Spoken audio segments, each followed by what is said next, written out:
morning everybody. I thought we'd change lessons up today, get you away from the theory and ask you to watch the video of me making Anzac cookies. Then what I would expect is you're taking notes as I'm making them, noting down the measurements, and then I think you could be making them at home and uploading a video of yourselves making them for your family. Remember that you must measure all the ingredients specifically. You can use any recipe that you want to. There's gluten-free recipes, there's dairy-free recipes, whatever suits your family's needs. Remember, we're always aware of dietary requirements, and you must measure all the ingredients according to the recipe with any flour mixture. Otherwise, you could end up with Anzac parade rather than Anzac cookies. And if you don't know what Anzac parade is, ask your parents. Let's get started.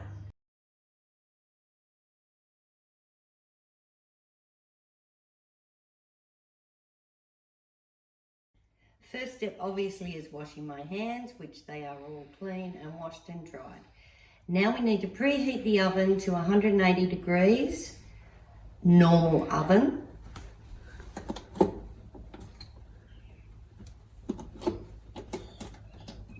I have prepared the oven tray, lining it, so remembering that there's a lot of sugar in this, there's honey and treacle, and it will catch on the bottom of the tray. So if you line it with baking paper, which is cut to the tray size, so you're avoiding any danger of fire in the oven of excess paper. We're then going to place 1 cup of plain flour. Remember, a large bowl is what we need. We're going to place 1 cup of rolled oats, 1 cup of desiccated coconut,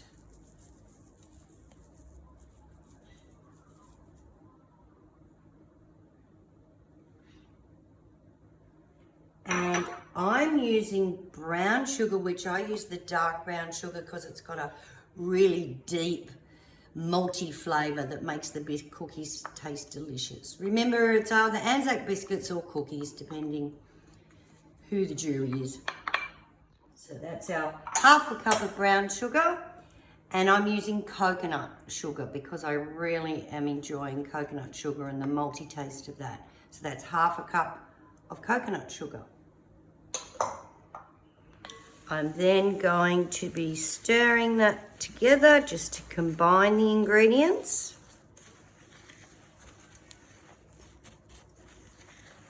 Just break up those lumps of sugar. Remembering your posture, you've got your 2 feet firmly on the ground, your belly button into your spine, and your shoulders out of your ears. Right. Now our next step, we need to melt 125 grams of butter. So I'm going to put that into a Pyrex jug. And I have either 2 tablespoons of golden syrup. I'm using a tablespoon of honey and a tablespoon of treacle because that's all I have in my house at the moment. Remembering in these times of COVID-19 and a lack of food supply, we need to use whatever we've got in our cupboards to avoid food wastage. So I'm going to carefully put that in to the jug with the butter.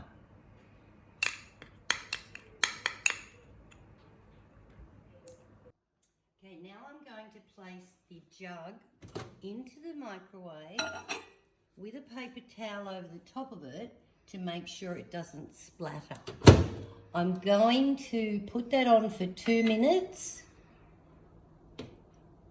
And just keep an ear and an eye out for it. Remember, everybody's microwave at home and at school, everyone's is different as far as the power.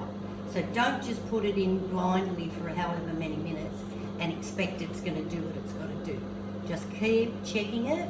We may have to turn the temperature up, and please be careful. You've got honey and treacle or golden syrup in there, and that gets extremely hot and will burn. So I've checked my mixture, and it was ready after 1 minute and 22 seconds. It's nicely melted, and then we just stir to combine. We mix this, and then let's stand for a couple of minutes while I'm preparing the boiling water and the bicarb soda, just to cool down a little bit. I'm now going to add 1.5 tablespoons of boiling water. And remember, 1 tablespoon is 4 teaspoons, so to get half a tablespoon, I need 2 teaspoons. Now add the half a teaspoon of bicarb soda to my water. And you're going to see your chemical reaction here. I'm going to add this to my butter and golden syrup, and you will see it start to froth up, as you will have seen in your science experiments. And then quickly pour that into the oat and flour dry mixture and quickly stir to combine.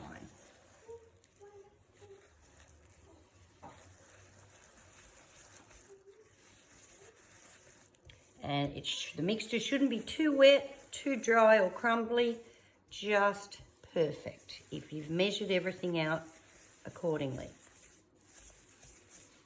Now we need to roll these into golf ball size, 1 tablespoon size if you want to be precise.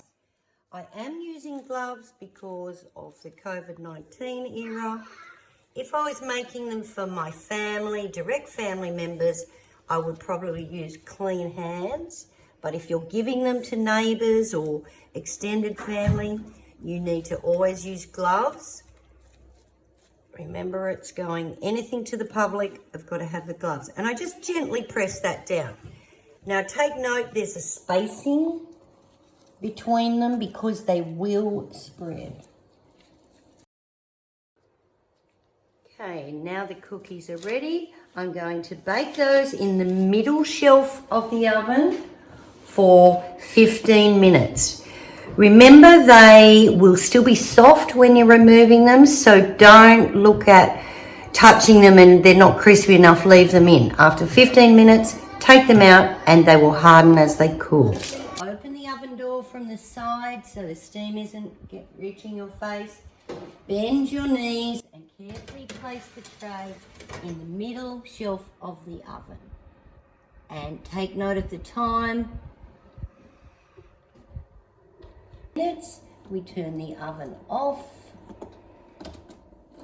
Carefully open the door.